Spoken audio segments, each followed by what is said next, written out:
King mfethu kumele ngenze sure ngiba khona ke December. Hayi wena ngikufaka entweni. King khuleka.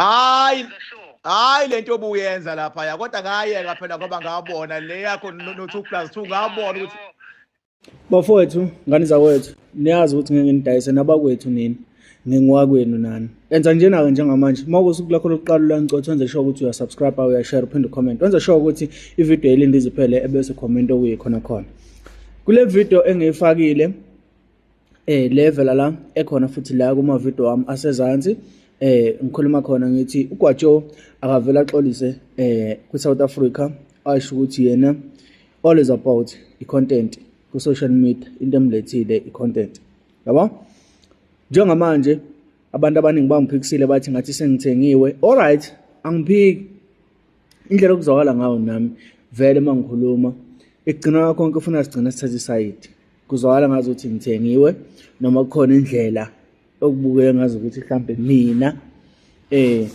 ngizothatha iside ngayo kodwa njengamanje kulawe bebephika ngicela belalele le voice note bese bengitshela ukuthi uma uthi kade waqala ukulandela uGwajo akusiwuyini lo okhuluma la ukuthi ngixolele mngani wami mina lo. hayi ngabona Gwajo ukuthi lapha mfethu nawe uyahlanganisa Wayibona lapha le.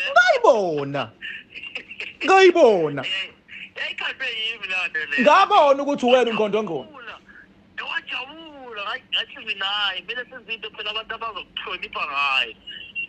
inkomo le njengoba uyizwela ke mntana sekhaya angizwe kuwena kuvo lakho lapho kwi comment section ukuthi wena uthini ngalolo daba asihlangane khona kwi comment section mina nawe uyazi ukuthi kufanele sibe abangani ngokuthi subscribe bese uya like upress notification button bese enza sure ukuthi uya comment okuyikhona khona asihlangane kwi comment section ngizovo lakho mayelana nale VN ke njengamanje engizwa la nawe oyizwa la ngiyabonga ethoba.